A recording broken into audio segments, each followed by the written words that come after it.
Have y'all heard this story about how Bruce Lee walked into a karate dojo and he beat up the entire school? I mean, I thought that only happened in the scene from the movie Fist of Fury, but there's someone out there saying that this fight scene didn't only happen in the movies. So let's discuss it.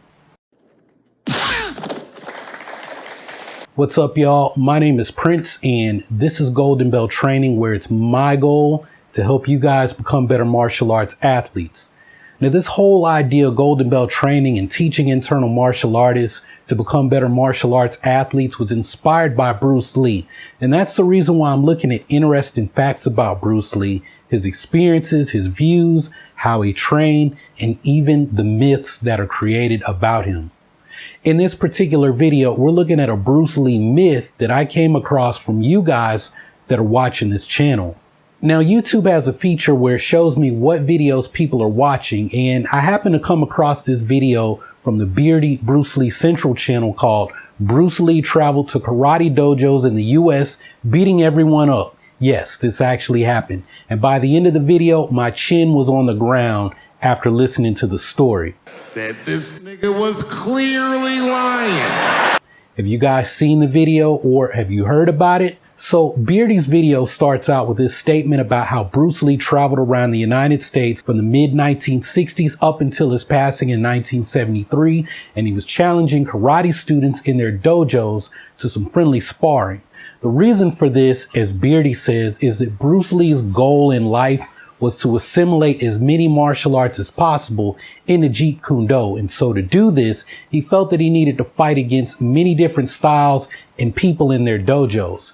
Now, according to Beardy, Bruce wanted to assimilate as many martial arts as possible so that he could become the most complete martial artist in the world. Now, this whole thing where Bruce Lee was traveling to these schools challenging people was not something new. Even though Bruce started his fighting road trips in the US from the mid-1960s up until 1973, he was also doing this way back in the day in Hong Kong and in China. Now, this is how Bruce Lee was taught Northern Praying Mantis by the Shaolin monks. Now, remember this part about learning Praying Mantis from Shaolin monks because it comes up later in Beardy's story.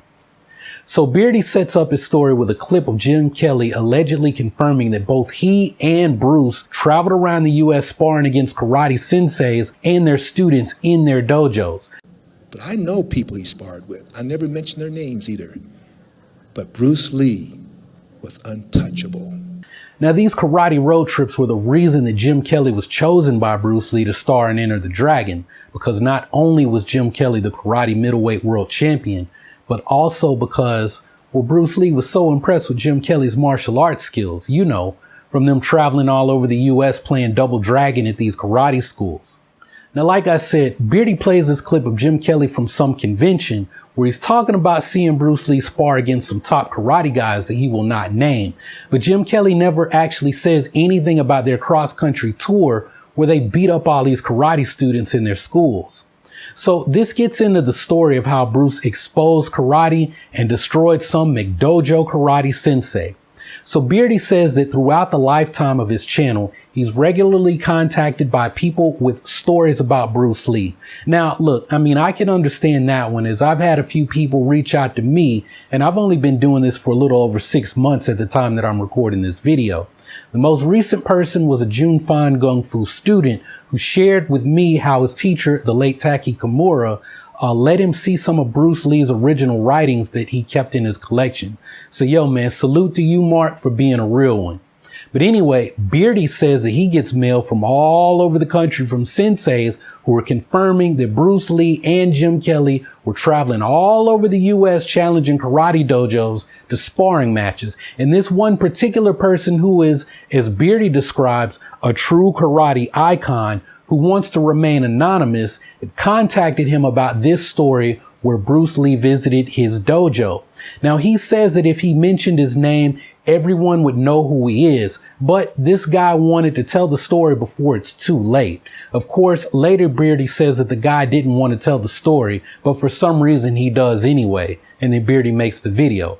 Also, the identity of the guy who's telling the story changes a few times as Beardy is telling everything that happened in his video.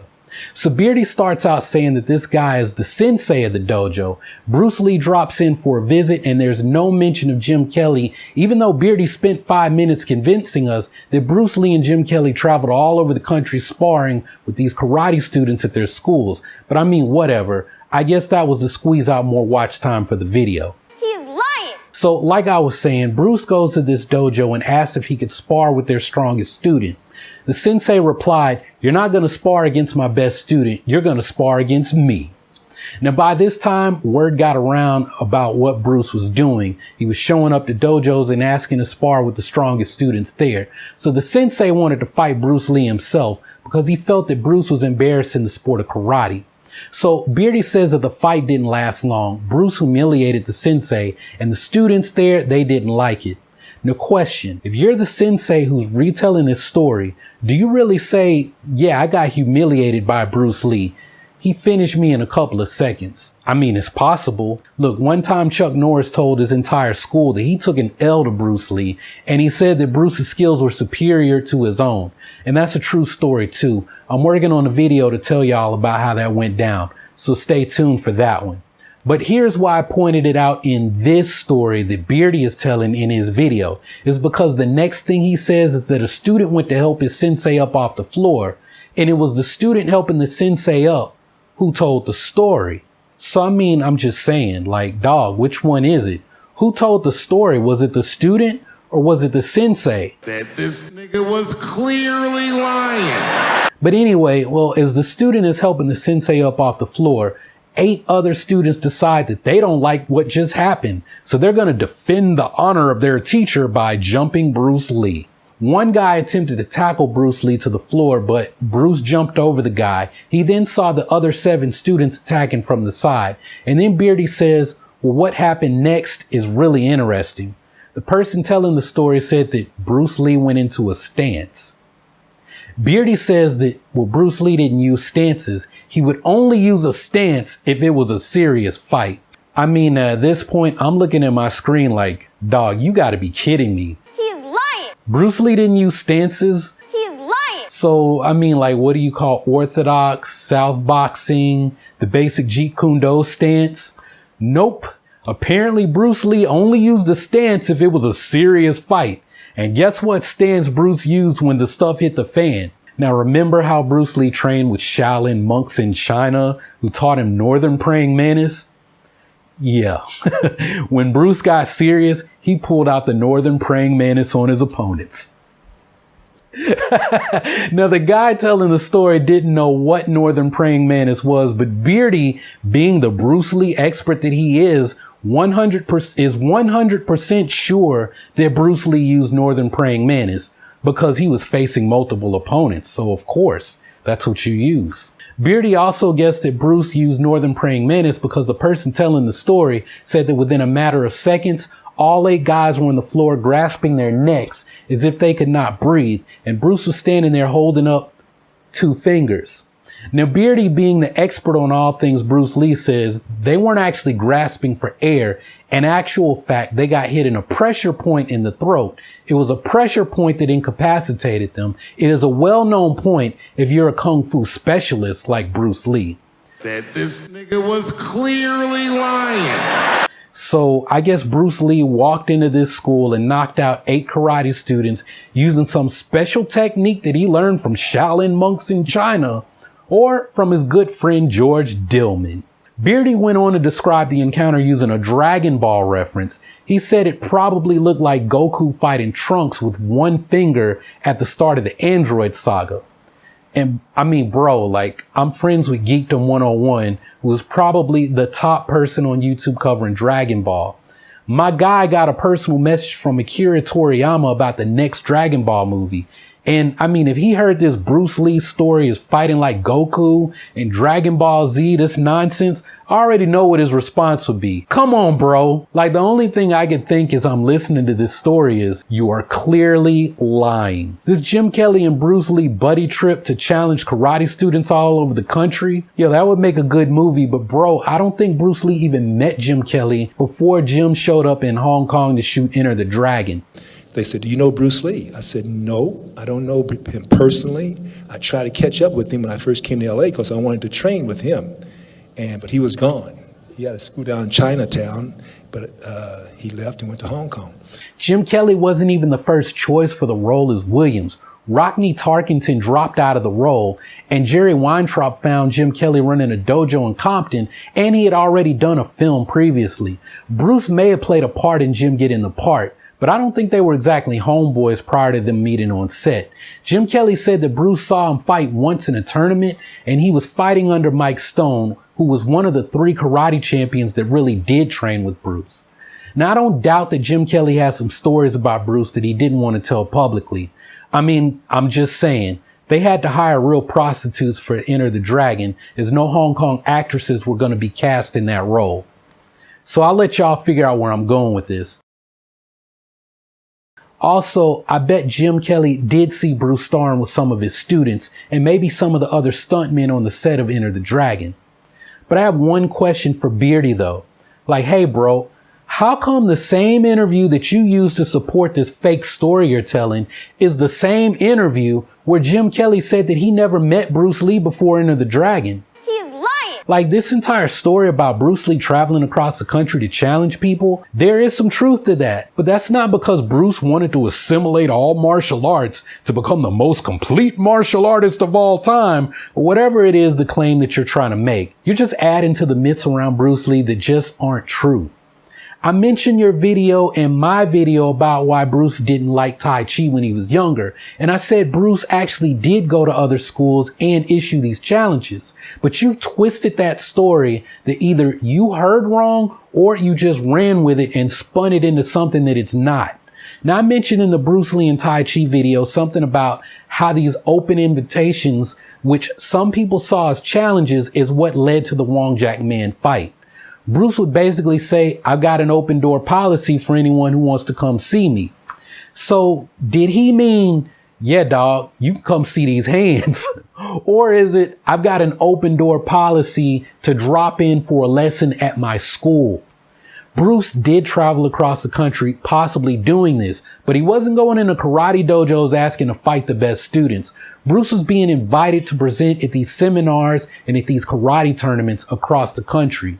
The thing is, he wasn't being paid for hitting these tournament and seminar circuits. So I'm just saying, if Bruce is supposed to be traveling the country fighting these karate students, how's he getting paid? He's got a wife and a kid at home. That's why this story doesn't make sense. I mean, besides the part about how Bruce was going around Hong Kong and China challenging martial arts schools and learning praying mantis from a Shaolin monk.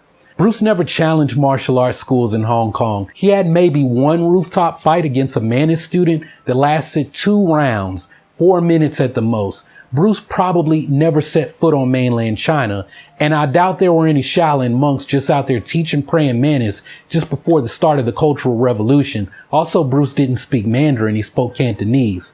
Now, I said in the last Bruce Lee video that Bruce probably did learn praying mantis from his uncle, Fook Young, in Seattle. There's also been a long-standing story that Bruce trained some Juk Lum Southern praying mantis from Gin Foon Mark. Bruce had an amazing ability to quickly learn forms and demonstrate them, but just because Bruce could mimic a movement doesn't mean that he knew that style. And this is something that is lost to people who don't really know about Chinese martial arts, especially the internal styles. Just because I can do the forms, it doesn't mean that I have the body mechanics to use that in a fight. This other thing that Beerdy says as he's telling the story, the whole point of Jeet Kune Do is that you have to adapt to the situation. Well, again, this is something else I said in the video on Tai Chi and Bruce Lee. I said that a lot of Jeet Kune Do principles actually come from internal styles and can be found in the Tai Chi principles. The whole point of JKD being that you have to adapt to the situation, that's not a JKD thing. That's the whole point of all of the internal styles that are heavily rooted in Taoism. It's the flow state. That's basically the purpose of Taoism, to go with the flow. Be in the moment, and your response is determined by the situation. It's why Taiji Chuan has that name Tai Chi in it instead of 13 methods or 8 directions and 5 steps boxing. Also, Beerdy ends his story with this line about how this story describes Bruce Lee at the core. It's fighting without fighting. He took out 8 guys and he didn't even have to fight. He used these pressure points to incapacitate him, and he peacefully walked out of the door. But, I mean, bro, that's a fight. In Enter the Dragon, when that guy asked to see the art of fighting without fighting, Bruce tricked that guy into getting into the boat by himself. He doesn't hit him in a pressure point. There's no fighting at all. I mean, you said that when things get serious, Bruce pulls out the praying mantis. And then you end the video saying, see, this is who Bruce is. He didn't want to hurt anyone. He just hit 8 guys in their necks, left them gasping for breath in the floor, and peacefully walks out the door. Like, dog, your story has so many holes in it that I'm actually impressed that you can call yourself the biggest Bruce Lee channel on the planet when you're clearly making this stuff up. I mean, what happened in the video when you said you trained like Bruce Lee for 1 year and you almost died? But there's no pictures of your results. There's no videos of you training. How can we know what kind of experience you had when you're just going on about how you think it proves your hypothesis that Bruce Lee died from overtraining? I should also add that from what I heard from that video, you didn't train like Bruce Lee at all, and not for a year. Maybe you trained like somebody, maybe you did actually train, but it wasn't following anything from Bruce's notes that you could have found in The Art of Expressing the Human Body, which are now on the internet. The Pioneer actually has videos on how to train like Bruce Lee, and bro, he's in his videos. So look, y'all, I'm really not trying to hate on Beerdy Bruce Lee Central. I'm not trying to have anyone canceled like this one person is trying to tell his audience. I had this idea for a thing that I wanted to do. What if internal martial arts people train like Bruce Lee? And somebody told me, well, yo, man, if you're going to do that, you should also try to teach people about who Bruce Lee really was. So, I mean, I just want to put out good information on Bruce Lee. And I want to point out the bad information is being spread out there. I want to do it even when it's difficult. Like the video that I actually had to take a break from working on to do this one. And yes, I'm still working on the video about Bruce Lee's drug letters. I'm hoping to get it out early next week or this weekend. We'll see. But I literally stopped working on that video to get this one out. Also, if you want to hear some stories about Bruce Lee actually challenging people that isn't completely made up, check out this video on Bruce Lee's experience learning Tai Chi and why he was not a big fan of Tai Chi when he was younger. You can find out what happened when Bruce Lee challenged a Tai Chi master in San Francisco. Make sure to check back for the video on Bruce Lee's drug letters too. But hey, y'all, keep on training, remember to breathe, and I'll see you on the next video.